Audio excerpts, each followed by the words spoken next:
Assalamualaikum students, hope you all will be fine. Welcome to my channel Master Study Zone. Students, आज की इस video में हम discuss करेंगे फिजिक्स क्लास 9 न्यू बुक 2025 के chapter number 3 के topic 3.4 Newton's law of motion को। Students, हमने अपनी प्रीवियस वीडियो में अपने पिछले लेक्चर में डिस्कस किए थे टॉपिक 3.1 से लेके 3.3 तक। आज हम डिस्कस करेंगे टॉपिक 3.4 को। जी स्टूडेंट्स, अपना लेक्चर स्टार्ट करने से पहले मैं आपको बता दूं, अगर आपको क्लास 9 के किसी भी सब्जेक्ट में कोई भी कन्फ्यूजन है स्टूडेंट्स, आपको स्पेसिफिक टॉपिक पे कोई वीडियो चाहिए, आपने स्पेसिफिक कोई टॉपिक समझना हो, इसके अलावा स्टूडेंट्स आपको किसी भी चैप्टर की सॉल्व एक्सरसाइजेस चाहिए, सॉल्व नोट्स चाहिए, उसके लिए आप मुझे कमेंट सेक्शन में मैसेज कर सकते हैं। इसके अलावा डिस्क्रिप्शन में मेरे व्हाट्सएप ग्रुप का लिंक भी दिया गया है, वहाँ से मेरे व्हाट्सएप ग्रुप को आप ज्वाइन कर सकते हैं। आपको स्टडी से रिलेटेड कोई भी प्रॉब्लम होगी तो आप उस ग्रुप में मेरे साथ डिस्कस कीजिए। इंशाल्लाह I will try my best to solve your problem. आइए स्टूडेंट्स, चलते हैं अपने आज के लेक्चर की तरफ। जी स्टूडेंट, सबसे पहले है Newton's first law of motion.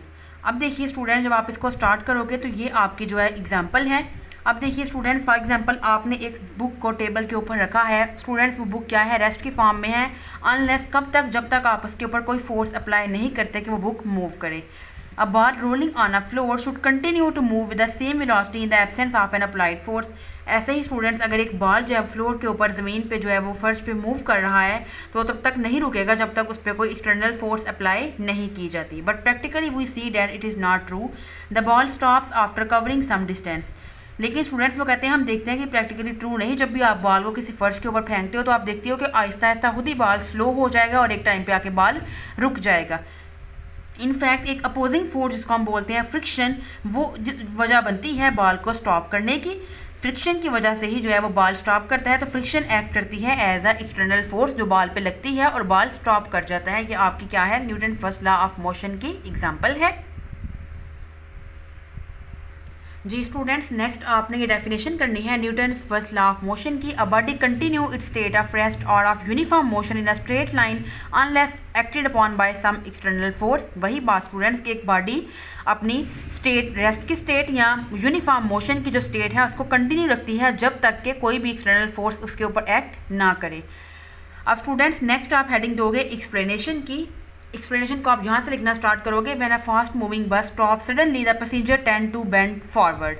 अब स्टूडेंट्स, आप इसके ऊपर एक्स्ट्रा शॉर्ट क्वेश्चन भी लिखिए। मेरी वीडियोस में आपको, मेरे लेक्चर्स में आपको साथ साथ जो भी एक्स्ट्रा शॉर्ट क्वेश्चंस बनते हैं, लॉन्ग आपने कितना याद करना है, कौन सा शॉर्ट क्वेश्चन इंपॉर्टेंट है, कौन सा लॉन्ग इंपॉर्टेंट है, मेरी इन वीडियोस में आपको तमाम इन्फॉर्मेशन साथ साथ मिलती है स्टूडेंट्स मेरे लेक्चर्स में, ताकि आपको पेपर की आप अच्छी तैयारी कर सको और आपको at the end of the year कोई भी प्रॉब्लम ना हो। तो स्टूडेंट्स, अगर आपने पेपर में अच्छे पेपर आपने करने हैं, आपको 100% सक्सेस चाहिए, तो उसके लिए आप मेरी वीडियोज़ को ज़रूर देखा कीजिए।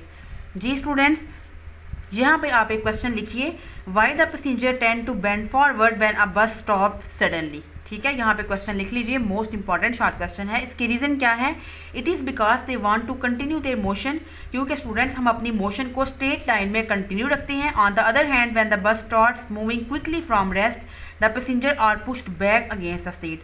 और वो कहते हैं बिल्कुल ऐसे ही, जब बस जो है वो स्टार्ट करती है मूविंग क्विकली फ्रॉम रेस्ट, जब अचानक से जो बस है वो स्टार्ट होती है, रेस्ट से जब वो मूविंग पोजीशन में आती है तो पैसेंजर जो है वो पुश होते हैं against the seat. This time the tendency of passenger is to retain their state of rest. क्योंकि स्टूडेंट्स, हम अपनी रेस्ट की स्टेट को कंटिन्यू रखना चाहते हैं, लेकिन हमने अब बस ने क्या करना है, मूव करना है।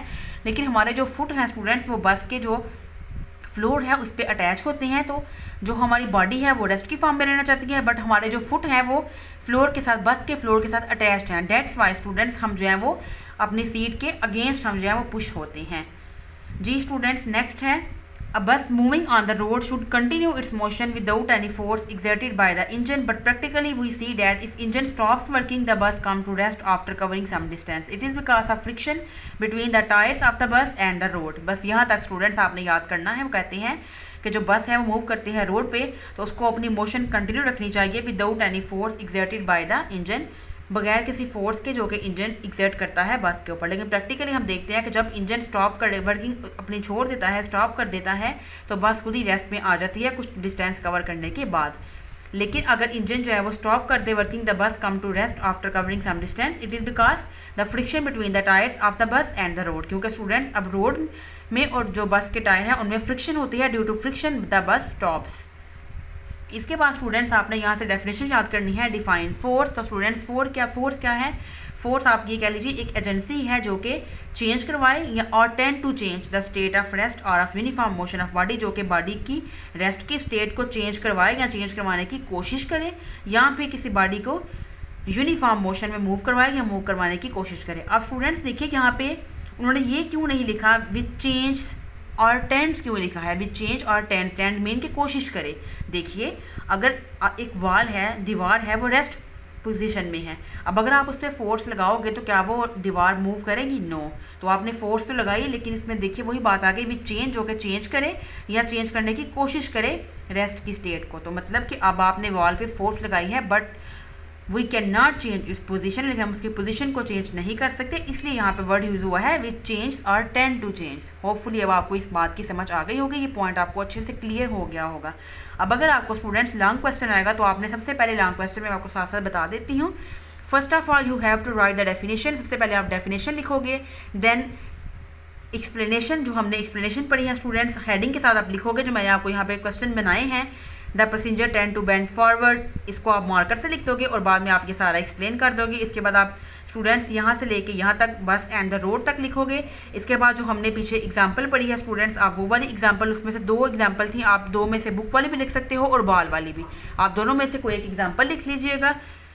और उसके बाद स्टूडेंट्स फोर्स की डेफिनेशन जो है वो आप स्किप भी कर सकते हो, वो लॉन्ग क्वेश्चन में फोर्स की डेफिनेशन आपने याद नहीं करनी, आपने इसको एक्स्ट्रा शॉर्ट क्वेश्चन अगर आएगा डिफाइन फोर्स तो उसके लिए फिर आपने ये डेफिनेशन याद करनी है। लॉन्ग मैंने आपको जिस तरह से बताया है बिल्कुल ऐसे ही आपने इस लॉन्ग को अटैम्प्ट करना है।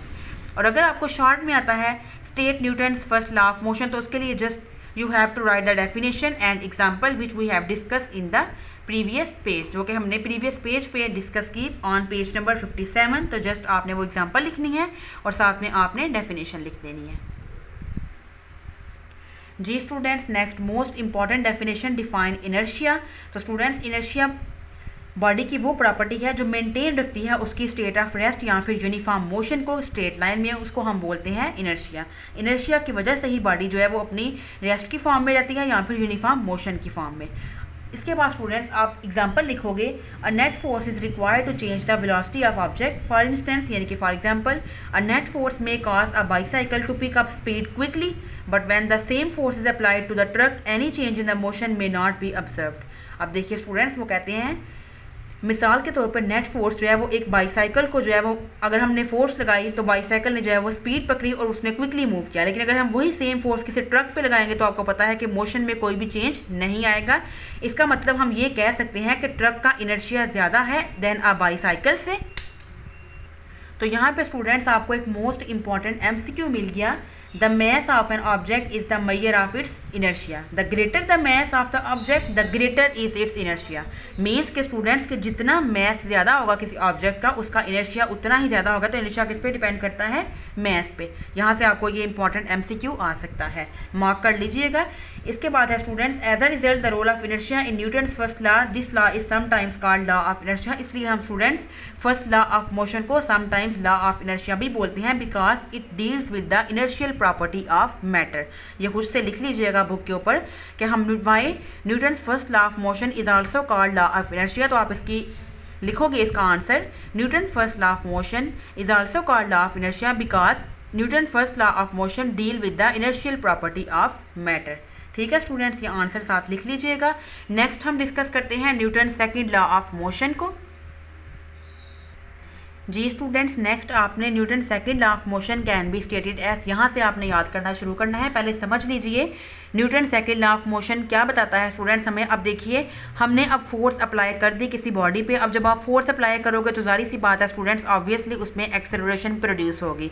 अब जब आपने नेट फोर्स अप्लाई की है बॉडी में एक्सेलरेशन प्रोड्यूस हुई है स्टूडेंट्स, तो उस एक्सेलरेशन का जो मैग्नीट्यूड है स्टूडेंट्स वो किसके प्रोपोर्शनल होगा? मैग्नीट्यूड ऑफ फोर्स के। मतलब स्टूडेंट्स हम पहले भी डिस्कस कर चुके हैं कि मैग्नीट्यूड क्या होता है? नंबर्स, यानी कि एक्सेलरेशन कितनी प्रोड्यूस हुई है 5 मीटर पर सेकंड स्क्वायर, 11 मीटर पर सेकंड स्क्वायर, 0.2 मीटर पर सेकंड स्क्वायर, इसको हम बोलते हैं एक्सेलरेशन का मैग्नीट्यूड यानी कि नंबर्स वो किसके डायरेक्टली प्रोपोर्शनल है मैग्नीट्यूड ऑफ फोर्स के, कि जितना फोर्स ज़्यादा होगा यानी कि 5 न्यूटन, 10 न्यूटन, 8 न्यूटन या 12 न्यूटन, जितना फोर्स ज़्यादा होगी उतनी ही एक्सेलरेशन भी बॉडी में ज़्यादा प्रोड्यूस होगी, क्योंकि इनका आपस में डायरेक्ट रिलेशन है, ये डायरेक्टली प्रोपोर्शनल है। डायरेक्टली प्रोपोर्शनल में अगर एक चीज़ बढ़ती है तो दूसरी भी इंक्रीज होती है। और स्टूडेंट्स एक्सेलरेशन का जो मैग्नीट्यूड है वो किसके इन्वर्सली प्रोपोर्शनल है मैस ऑफ बॉडी के, यानी कि अगर मैस ज़्यादा होगा तो एक्सेलरेशन कम प्रोड्यूस होगी और अगर मैस कम होगा तो एक्सेलरेशन ज़्यादा प्रोड्यूस होगी। ठीक है स्टूडेंट्स, अब इसको हम मैथमेटिकली देख लेते हैं। Acceleration is directly proportional to force and acceleration is directly proportional to mass. अब आप इन दोनों को कंबाइन कीजिए तो f को जब आप 1 से मल्टीप्लाई करोगे f और नीचे क्या आ गया m। अब स्टूडेंट्स यहाँ पे आपने प्रोपोर्शनल की जगह पे आपने प्रोपोर्शनैलिटी को इक्वालिटी में चेंज करना है, कोई ना कोई आप यहाँ पे कांस्टेंट लिखोगे f/m। अब यहाँ पे देखिए स्टूडेंट्स आप लिखोगे एक्सेलरेशन इज इक्वल टू, यहाँ पे जो उन्होंने आपको वैल्यूज दी हैं मैस 1 kg है, एक्सेलरेशन 1 ms-2 है, फोर्स 1 न्यूटन है, तो कांस्टेंट की वैल्यू क्या होगी विल बी 1। तो आप लिखोगे a is equal to 1 multiply f divided by m। तो स्टूडेंट्स अब यहाँ पे हमें फोर्स चाहिए तो आप मैस को यहाँ पे डिवीजन में है इक्वल की उस साइड पे जाएगा तो जाके एक्सेलरेशन से मल्टीप्लाई होगा, तो आपके पास सेकंड लॉ ऑफ मोशन आ गया f is equal to m a। ठीक है स्टूडेंट्स, यहाँ तक आपकी हो गई डेरिवेशन, या आप ऊपर हेडिंग दे सकते हो मैथमेटिकली। अब नेक्स्ट आगे आपने डेफिनेशन याद करनी है, डिफाइन 1 न्यूटन। जी स्टूडेंट्स आप यहाँ से याद करना शुरू करोगे, by the second law of motion F is equal to ma, we can calculate mathematically the amount of force required to produce a certain amount of acceleration in a body of known mass. The SI unit of force is Newton। MCQs के लिए है, बहुत important है। जी students अब next आगे देखिए, 1 Newton force क्या है स्टूडेंट्स। 1 न्यूटन वो फोर्स है जो कि किसी बॉडी में एक्सेलरेशन का कितना मैग्नीट्यूड प्रोड्यूस करवाती है 1 ms-2, यानी कि एक्सेलरेशन की वैल्यू कितनी होती है 1 ms-2 और उस बॉडी का मैस कितना होगा 1 kg। तो उस टाइम पे जो फोर्स चाहिए होगी वो कितनी होगी 1 न्यूटन। तो आप लिखोगे 1 newton is equal to 1 kg metre per second square, या फिर आप प्रोनाउंस कर सकते हो 1 kg ms-2। यहाँ तक स्टूडेंट्स आपने Newton second law of motion को याद करना है।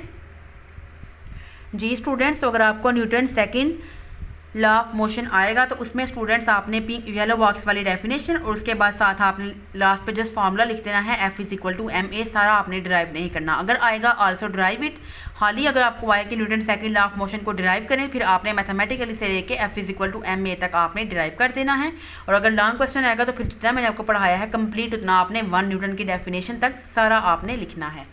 जी स्टूडेंट्स नेक्स्ट आपने effects of force on velocity, इसको याद नहीं करना, जस्ट MCQ उसके लिए है स्टूडेंट्स के। Newton second law of motion में बताता है कि फोर्स जो है वो वेलोसिटी किसी भी बॉडी की वेलोसिटी को भी चेंज कर सकती है, उसमें प्रोड्यूस करके एक्सेलरेशन या फिर डेक्लेरेशन, यानी कि एक्सेलरेशन में प्रोड्यूस हो सकती है, वेलोसिटी बढ़ भी सकती है, और डेक्लेरेशन मीन्स अगर वेलोसिटी की वैल्यू डिक्रीज करे तो फोर्स जो है ये दोनों काम करवा सकती है, किसी बॉडी में एक्सेलरेशन भी प्रोड्यूस करवा सकती है और डेक्लेरेशन भी।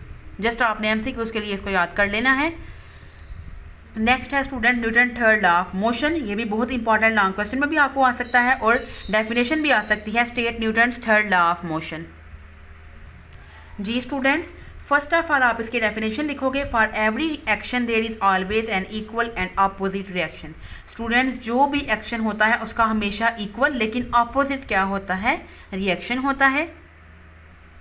जैसे स्टूडेंट्स ये बहुत एक कॉमन सी एक एग्जांपल है कि फॉर एग्जांपल कि आप किसी को जो है वो स्लैब लगाते हो स्टूडेंट्स, तो आपने क्या किया एक्शन, अब उसका रिएक्शन होगा मींस कि आपको दोबारा से जो है वो स्लैब लगेगा, तो ये क्या होगा एक्शन का रिएक्शन होगा, लेकिन अपोजिट डायरेक्शन में आपने किसी एक को थप्पड़ मारा और उसने उसके रिएक्शन में आपको थप्पड़ लगाया, तो मींस कि इसका क्या है अपोजिट रिएक्शन हुआ। तो हमेशा हर एक्शन का इक्वल लेकिन क्या होता है अपोजिट रिएक्शन। तो स्टूडेंट्स डेफिनेशन आपने लिख ली, देन उसके बाद आपने एग्जांपल लिखनी है, यहाँ से आप स्टार्ट करोगे। Whenever there is an interaction between two bodies A and B such that A exert force on B, A body ने एक्सर्ट की फोर्स बॉडी बी पे, इसको हम बोलेंगे this force is known as action, A का B के ऊपर। अब रिस्पॉन्स में क्या होगा, in response to this the body B exert the same force on the body A, इसको हम क्या बोलेंगे reaction of be on A. For example जब आप किसी स्प्रिंग को प्रेस करते हो, आपने फोर्स लगाई अपने हैंड से स्प्रिंग के ऊपर, वो एक्शन था।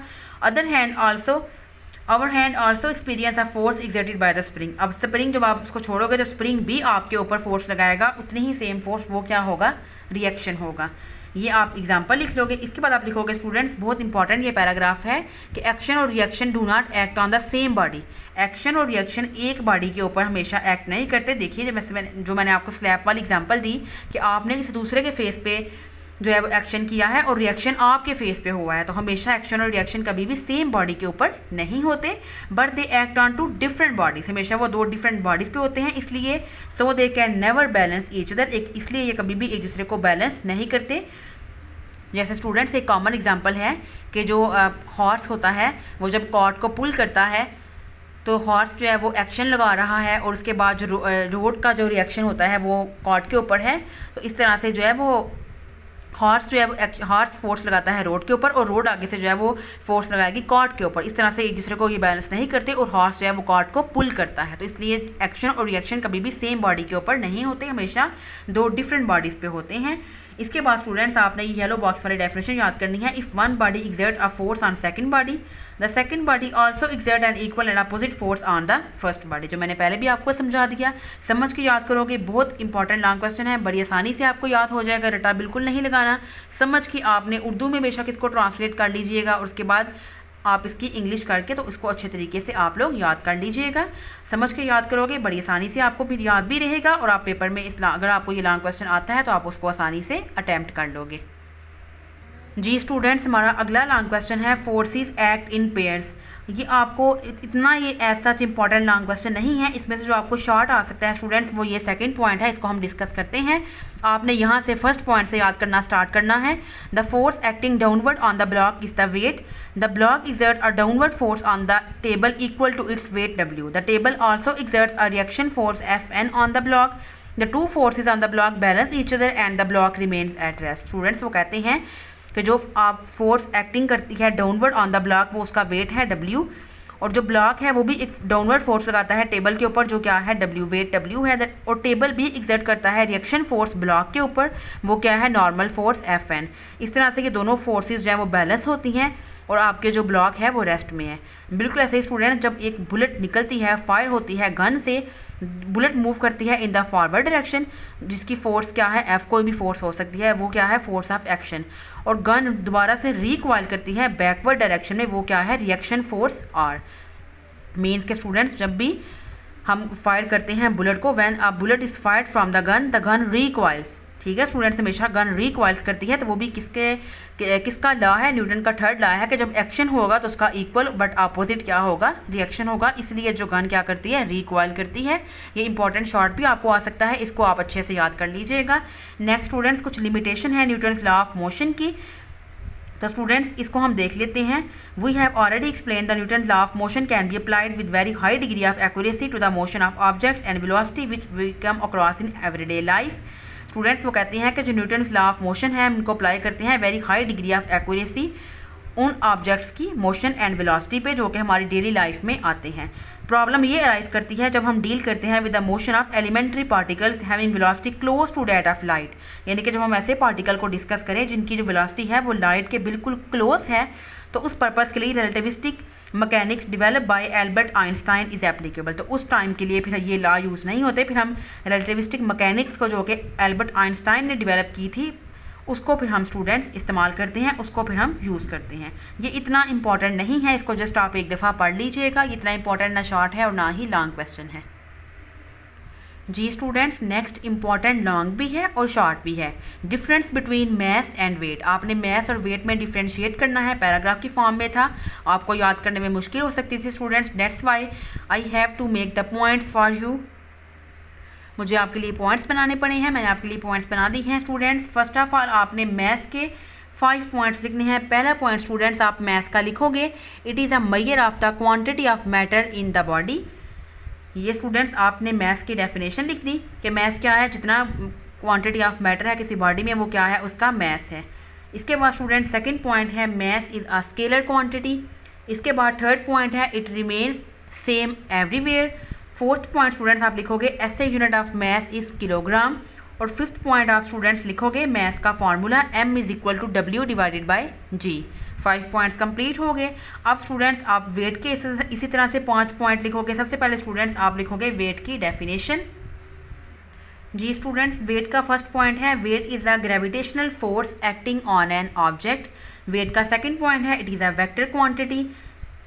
इसके बाद स्टूडेंट्स थर्ड पॉइंट जो हमने मैथ का हमने पढ़ा था, it remain the same everywhere. तो स्टूडेंट्स आप लिखोगे जो वेट है, weight does not remain same everywhere. जी स्टूडेंट्स, फोर्थ पॉइंट आप लिखोगे वेट का formula W is equal to mg।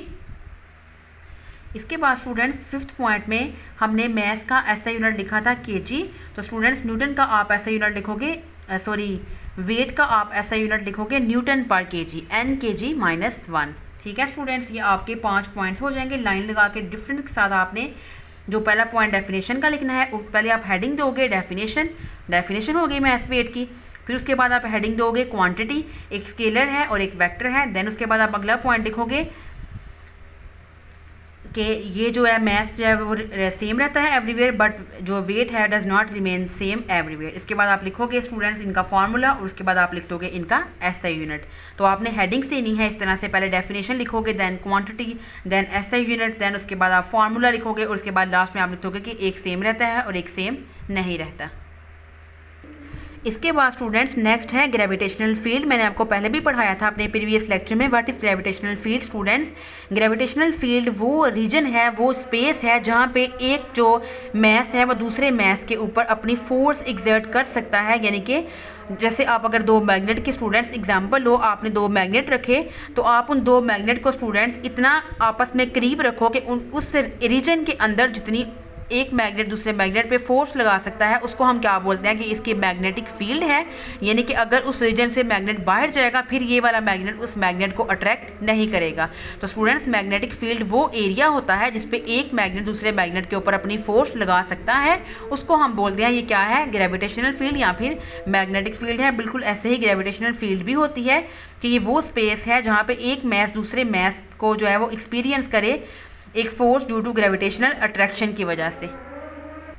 तो बिल्कुल स्टूडेंट सेम इसी तरह से जब कोई भी मैस अपने इर्द गिर्द अपनी सराउंडिंग में कोई फोर्स एक्सपीरियंस करे ड्यू टू ग्रेविटेशनल अट्रैक्शन की वजह से, उसको हम बोलते हैं कि वो फील्ड, वो रीजन यानी कि वो उतनी जगह क्या होगी, वो ग्रेविटेशनल फील्ड है जिस फील्ड तक कोई मैस अपने ऊपर ग्रेविटेशनल अट्रैक्शन को एक्सपीरियंस कर सके। जैसे कि मैग्नेटिक फील्ड होती है, बिल्कुल ऐसे ही ग्रेविटेशनल फील्ड भी होती है। होपफुली कि आपको समझ आ गई होगी कि ग्रेविटेशनल फील्ड अब क्या है। जी स्टूडेंट्स, तो ग्रेविटेशनल फील्ड की डेफिनेशन है द ग्रेविटेशनल फील्ड स्ट्रेंथ। अब ये ग्रेविटेशनल फील्ड की डेफिनेशन थी और ये है the gravitational field strength is defined as the gravitational force acting on a unit mess. इसके बाद आप इसके लिख दोगे students formula W is equal to mg। जी क्या है, ग्रेविटेशनल फील्ड स्ट्रेंथ है और इसकी वैल्यू कितनी होती है ये आपने स्टूडेंट्स मस्ट याद करनी है, 10 न्यूटन पर kg। इसके बाद स्टूडेंट्स वो कहते हैं as the value of g vary करती है from place to place and also with altitude यानी कि हाइट के साथ। Therefore the value of weight does not remain the same everywhere, जो हमने पहले मैंने आपको पढ़ा दिया जब हमने मैस और वेट का डिफरेंस लिखा था, तो मैंने आपको इसमें लिखवाया था कि weight does not remain the same everywhere. तो यहाँ से आपकी दो डेफिनेशन बनती हैं, define gravitational field and define gravitational field strength. So students this was all about our 2 days lecture. Next इंशाल्लाह हम डिस्कस करेंगे टॉपिक 3.7 को। स्टूडेंट्स अगर मेरी आज की वीडियो आपको अच्छी लगी हो स्टूडेंट्स, वीडियो को लाइक करें, ज़्यादा से ज़्यादा अपने फ्रेंड्स के साथ शेयर करें और मेरे चैनल को सब्सक्राइब कर लें ताकि इसी तरह के इन्फॉर्मेटिव लेक्चर सॉल्व एक्सरसाइजेज आप तक पहले पहुंच सकें। मिलेंगे स्टूडेंट्स इंशाल्लाह एक नेक्स्ट वीडियो में एक नए टॉपिक के साथ। अपना बहुत सारा ख्याल रखिएगा, तब तक के लिए अल्लाह हाफिज़।